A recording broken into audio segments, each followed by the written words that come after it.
आणि म्हणून यातील प्रश्नोत्तरे जी आहेत ती निश्चितपणे आपल्या मनाला स्पर्श करत असतात. आपल्या मनामध्ये सुद्धा त्याच्या वाचनामुळे एक प्रकारचा आनंद मिळत असतो आणि आपल्या ज्ञानामध्ये भर पडत असते. अशा पद्धतीने सांगितलेलं आहे. मी जसं तुम्हाला सांगितलं की भंते नागसेनाकडे बघण्याचा दृष्टिकोन आपला जो आहे हा बौद्ध भिक्खू म्हणूनच आपण बघायचा आहे. आणि राजा मिलिंद हा प्रत्यक्ष अस्तित्वात होता आणि त्याची नाणी उपलब्ध आहेत, म्हणजे त्याचे पुरावे उपलब्ध आहेत. या दोन गोष्टी सुद्धा आपण या निमित्ताने लक्षात ठेवायच्या आहेत. आता हे सगळं प्रास्ताविक केल्यानंतर आपण जेव्हा हा ग्रंथ वाचायला सुरुवात करणार आहोत तेव्हा हा ग्रंथ वाचत असताना या ग्रंथामध्ये काय काय सांगितलेलं आहे ते फक्त मी थोडक्यात सांगतो आणि मग आपण ग्रंथ वाचनाला सुरुवात करणार आहोत. तर हा जो ग्रंथ आहे हा ग्रंथ 7 भागांमध्ये विभागलेला आहे सर. काही आवृत्तींमध्ये 6 भाग आहेत. धृतांग पन्नू नावाचा जो भाग आहे तो काही ग्रंथामध्ये 6व्या भागातच समाविष्ट केलेला आहे आणि काही ग्रंथांमध्ये तो स्वतंत्रपणे घेतलेला आहे. धृतांग म्हणजे तपश्चर्येचे व्रत, हे लक्षात ठेवा. धृतांग शब्दाचा अर्थ लक्षात येत नाही. धृतांग म्हणजे तपश्चर्येचे व्रत. आणि तपश्चर्येचे व्रत काय आहे की भिक्षूंची जी काही शील संपन्नतेची लक्षणं सांगितलेली आहेत, जसे की अष्टशील आहे, दशशील आहे, हे सगळे व्रत जो भिक्षू चांगल्या पद्धतीनं आचरणात आणतो त्याला व्रत असं म्हटले, तपश्चर्याचं व्रत असं म्हटलेलं आहे. आणि तपश्चर्याच्या व्रताला धृतांगधारी म्हटलेलं आहे. आज आपण जेव्हा विचार करतो तेव्हा धृतांगधारी भिक्षू कोण आहेत, तर आज आपण ज्यांचं नाव नेहमी ऐकत असतो बनते ज्ञानज्योती हे शक्य होईल तितकं काटेकोरपणे धम्माचं अनुसरण करतात. भिक्षूचे सगळे नियम यमनियम जे आहेत ते प्रत्यक्ष आचरणात आणतात. म्हणून ते जे भिक्षू आहेत ते धृतांगधारी आहेत असं म्हटलं जातं. म्हणून हे जे 7 भाग या ग्रंथामध्ये सांगितलेले आहेत त्याच्यामध्ये सगळ्यात पहिला भाग जो आहे त्याचं नाव आहे बाहिर कथा. बाहिर कथा म्हणजे भंते नागसेन आणि राजा मिलिंद यांचं पूर्वाश्रमीचं काय नातं होतं, पूर्वजन्मीचं काही नातं होतं, हे सगळं या ग्रंथामध्ये सांगितलेलं आहे. आता मुद्दा फक्त आपल्याला लक्षात ठेवायचा आहे की हा ग्रंथ लिहून सुद्धा 2500 वर्ष झालेली आहे.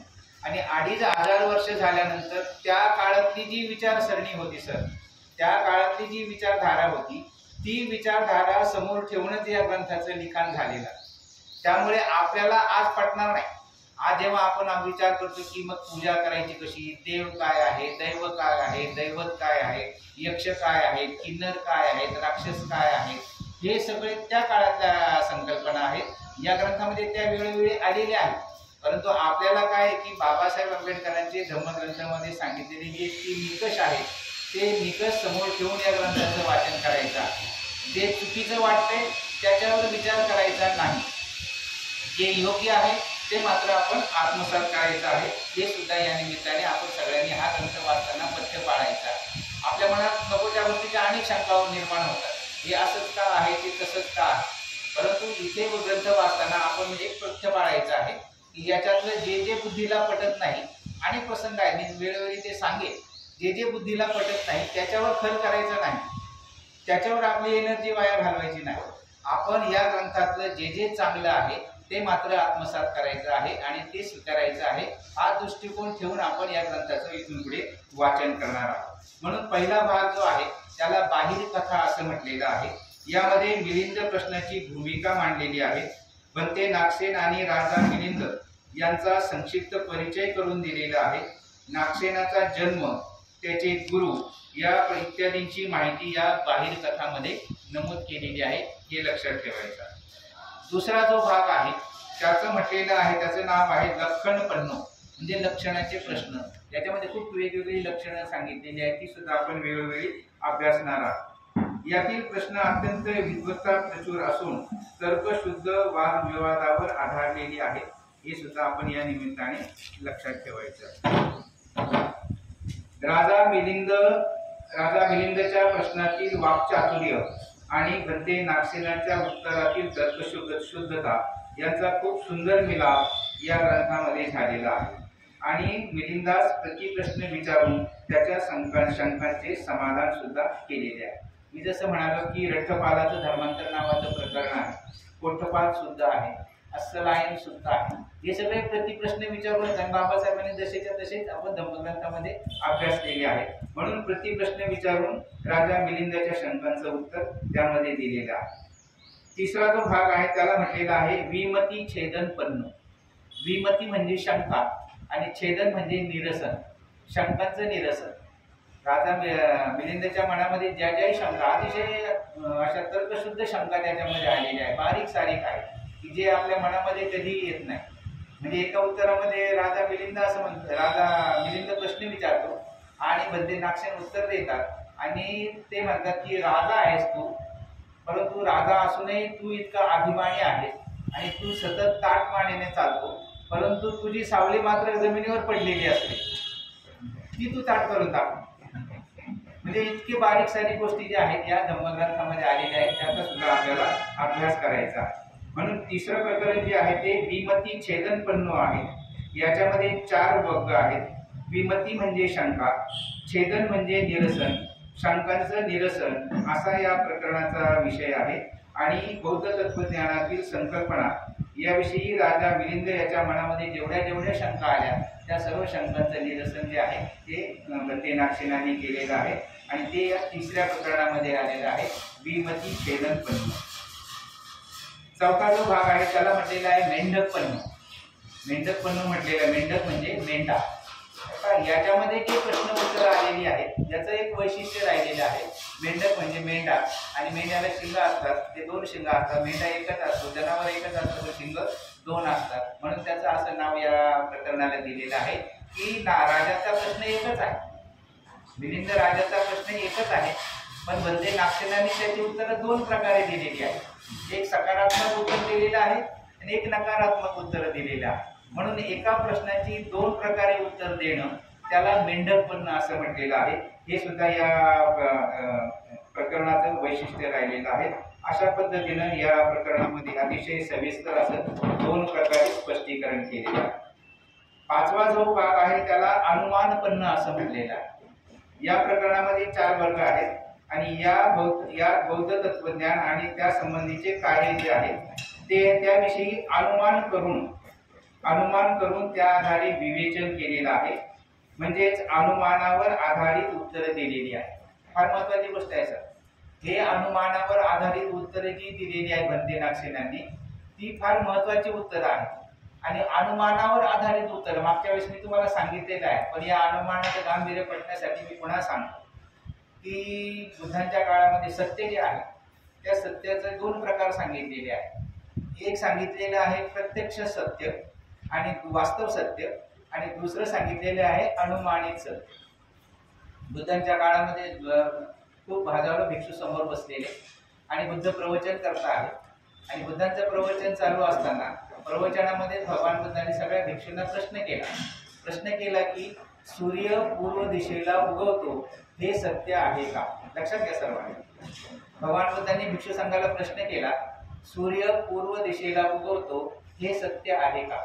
यांना विचारलं सत्य आहे का? ते म्हणाले हो पूर्व दिशेलाच उगवतो. यांना विचारलं हो पूर्व दिशेलाच उगवतो. कुठे उगवतो सूर्य? पूर्व दिशेला उगवतो, हो की नाही? सूर्य पूर्व दिशेला उगवतो हे सत्य आहे. सगळ्यांचे प्रश्न घेतले, सगळ्यांनी हो हो म्हटलं, सूर्य पूर्व दिशेला उगवतो. मग बुद्धांनी स्पष्टीकरण केलं की सूर्य पूर्व दिशेला उगवतो हे तुम्हा सगळ्यांचं म्हणणं जरी सत्य असलं तरी ते अनुमानित सत्य आहे, अनुमानित सत्य. मग वास्तव सत्य काय आहे की सूर्य हा उगवत नाही, पृथ्वी फिरते आहे, सूर्य स्थिर आहे आणि पृथ्वीचा भाग जसा खाली जाईल तसा सूर्य वरती येताना दिसतो आणि मग आपल्याला वाटतं की सूर्य उगवतो आहे. परंतु वास्तव सत्य काय आहे? सूर्य स्थिर आहे आणि पृथ्वी फिरते आहे, हे वास्तव सत्य आहे. म्हणून सत्याचे 2 प्रकार सांगितलेले आहेत. ते सत्याचे 2 प्रकार या निमित्ताने लक्षात ठेवायचे आहेत. आणि अनुमानित सत्य आणि वास्तव सत्य याच्यामध्ये हा फरक आहे. म्हणून राजा मिलिंदाच्या प्रश्नाची उत्तरे जी दिलेली आहेत ती अनुमानाच्या आधारावर बंदे नागसेनांनी कशी दिलेली आहेत ती सुद्धा आपल्याला या प्रकरणातून समजणार आहे. 6वा जो भाग आहे त्याला धुतांग कथा असं म्हटलेलं आहे. त्याच्याविषयी मी सांगितलं की धुतांग म्हणजे तपस्व्याचे व्रत. भौतिक सुखामध्ये व्यस्त असलेला ग्रस्त म्हणजे उपासक हा सुद्धा शील संपन्न आचरणाने निर्वाण प्राप्त करू शकतो. त्यासाठीचे 13 नियम आहेत आणि ते 13 नियम या धुतांगामध्ये सांगितलेले आहेत. आता इथे मुद्दा लक्षात घ्या, बाबासाहेब आंबेडकरांनी सुद्धा बुद्ध आणि त्यांच्या धम्मामध्ये ही गोष्ट नमूद केलेली आहे आणि ते सर्व तुम्हा उपासक उपासिकांसाठी एक फार महत्वाचा माइलस्टोन आहे। काय आहे की एखादा दुशील भिक्षू असेल, म्हणजे एखादा भिक्षू शील संपन्न आचरण करत नसेल आणि त्याच्या जोडीला एखादा उपासक किंवा एखादी उपासिका अतिशय काटेकोरपणे जर शील संपन्न आचरण करत असेल तर तो उपासक त्या भिक्षूपेक्षा श्रेष्ठ असतो। ही गोष्ट आपल्या सगळ्यांसाठी आनंदाची गोष्ट आहे। तर जेव्हा आपलं शील संपन्न आचरण जे आहे हे व्रतस्थ असेल, धम्मामध्ये सांगितलेलं अष्टशील असेल, धम्मामध्ये सांगितलेलं उपोषण व्रत असेल, धम्मामध्ये सांगितलेलं पंचशील असेल, धम्मामध्ये सांगितलेले अष्टांग आर्य अष्टांगिक मार्ग असतील, धम्मामध्ये सांगितलेल्या दशपारमिता असतील, धम्मामध्ये सांगितलेला प्रतीच्य समुत्पाद सिद्धांत असेल, याचा अभ्यास करून त्याप्रमाणे काटेकोरपणे आचरण करणं हे जो उपासक करेल तो उपासक एखाद्या शीलभ्रष्ट भिक्षूपेक्षाही श्रेष्ठ असतो। हे बाबासाहेबांनी सुद्धा धम्मग्रंथामध्ये सांगितलेलं आहे आणि तेच 13 नियम जे आहेत ते या धूतांग कथामध्ये सांगितलेले आहेत। म्हणून आपण असा संकल्प केला पाहिजे। हा ग्रंथ वाचण्याचं कारणच हे आहे। मी मनाशी खणगाट बांधलेली आहे सर, मी जितकं शील संपन्न आचरण करता येईल तेवढं आचरण करण्याचा प्रयत्न करत असतो सर, आणि मला त्याच्यामध्ये समाधान मिळतं की मी हे खूप चांगलं करतो आहे। आणि माझ्या घरी जेव्हा मी एखाद्या भिक्षूला आमंत्रित करतो, घडलेल्या घटना खूप सरांनी काल आपले जसे अनुभव सांगितले भिक्षूंची, आमची चर्चा झाली त्या पद्धतीने मलाही अशा वेगवेगळे अनुभव आहेत। एका भिक्षूंना मी अतिशय आदराने घरी जेवायला बोलावलं, त्याचा यथासांग सन्मान केला, त्यांना भोजन दिलं, त्यांना दान धर्म केलं आणि मग आम्ही धम्मचर्चा करत बसलो। 4 भिक्षू होते, त्याच्यात एक भिक्षू उठून गेले बाहेर आणि तिघांबरोबर मी धम्मचर्चा करीत बसलो। बराच वेळ झाला म्हणून भिक्षू आले नाही, म्हणून मग म्हटलं भिक्षू कुठे गेले, भंते कुठे गेले। मी बाहेर गेलो आणि भंतेला बघायला तर भंते जिन्याखाली जाऊन तंबाखू मळत होते। हे जेव्हा बघितलं तेव्हा माझ्या श्रद्धेला खूप तडा बसला साहेब। साहजिकच आहे ना, आपण जेव्हा विचार करतो की जितक्या श्रद्धेने आपण या भिक्षूंना आमंत्रित केलेलं आहे आणि त्यांचं जर असं दुःशील वर्तन असेल तर मग आपल्या श्रद्धेला तडा जातो। आणि मग मी समजलो की अरे मी या भिक्षूपेक्षाही श्रेष्ठ आहे। मी मनाशी समजून घेतलं स्वतः, मी स्वतः या भिक्षूपेक्षा श्रेष्ठ आहे, कारण मी आयुष्यभर तंबाखू खाल्ली नाही, मी आयुष्यभर कुठले व्यसन केले नाही, मी सगळ्या शील संपन्नता आचरण करतो आहोत। आणि हा भिक्षू जर मला इथे भ्रष्ट दिसत असेल तर मी हा भिक्षूपेक्षाही मी श्रेष्ठ आहे, ही माझ्या मनाशी कोंडाट बांधली अशा पद्धतीचे हे जे धूतांग व्रत आहे हे सुद्धा आपण आचरणात आणलं पाहिजे। आणि ही प्रेरणा घेऊन इथं जमलेले आपण जे 25 लोक आहोत त्यांनी जरी आजच्या दिवशी हा संकल्प केला की नाही बाबा आज मी सुद्धा या पद्धतीने जगण्याचा प्रयत्न, हा खूप समाधान आहे, खूप आनंद आहे, खूप खूप खूप चांगल्या पद्धतीने सगळं कुशल कर्म घडून येतं। बघा माझ्या जीवनामध्ये असे योग घडून येतात, मी रात्री सरांची आमची चर्चा झाली, आपोआप प्रसंग जुळून येतात। आपल्याला जसं पाहिजे आहे तसं जर जगायचं असेल, आपल्या इच्छा जर पूर्ण व्हायच्या असतील, त्या कशा होतील कशा पद्धतीने होतील याची कारण नाही शोधायची, परंतु त्या होतात। केव्हा जेव्हा तुम्ही अतिशय काटेकोरपणे बौद्ध धर्माचं आचरण कराल तेव्हा मग मात्र या सगळ्या गोष्टी आपल्याला साध्य होत असतात। म्हणून आजच्या प्रसंगी आपण सगळ्यांनी मनाची कोंडाट बांधू, मी बौद्ध आणि बुद्धांच्या व्यतिरिक्त माझ्या मनामध्ये दुसरं कुठलंही शरणस्थान असणार नाही। आपण म्हटलं की नाही ते, हो की नाही सर? नत्थी मे शरणं अन्यं बुद्धो मे शरणं वरं एतेन सच्चवज्जेन हो तुम्ही जय मंगलम। नत्थी नाही, मे मला, शरणं शरणस्थान, नत्थी मे शरणं अन्य इतर, मला दुसरं कुठलंही शरणस्थान नाही। केव्हा?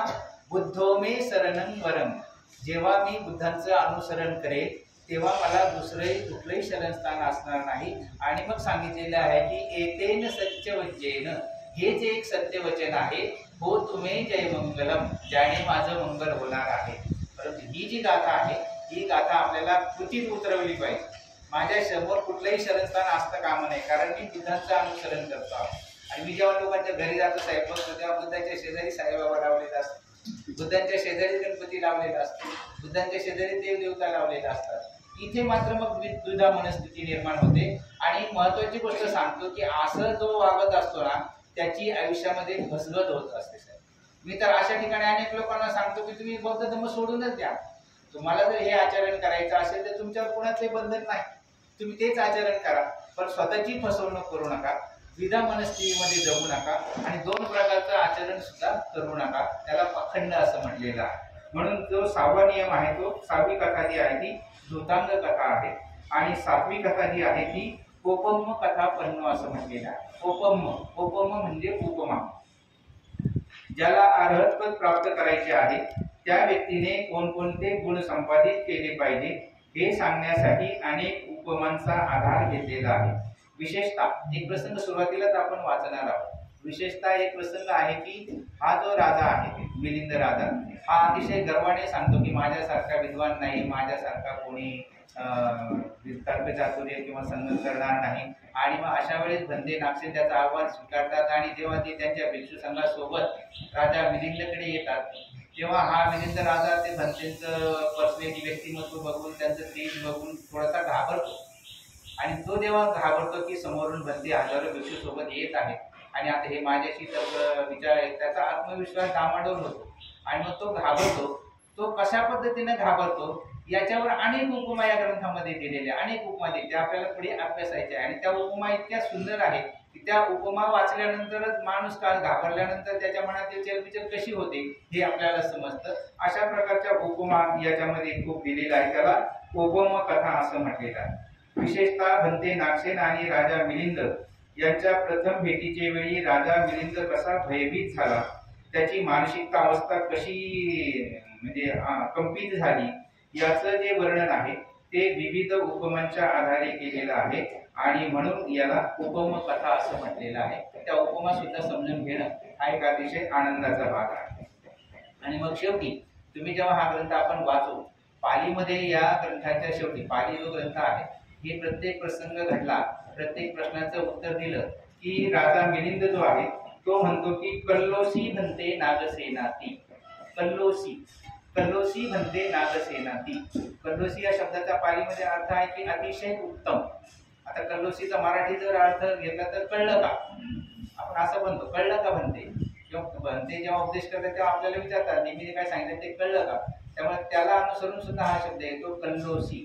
परंतु पालीमध्ये किंवा डिक्शनरीमध्ये त्याचा अर्थ आहे अतिशय उत्तम, म्हणजे पूर्णपणे भंते राजा मिलिंदचं समाधान झालेलं आहे आणि म्हणून समाधान झाल्यावर प्रत्येक प्रकरणाच्या शेवटी तो कल्लोसी भंते नागसेनाती, अतिशय उत्तम समजून सांगितले भंते नागसेन।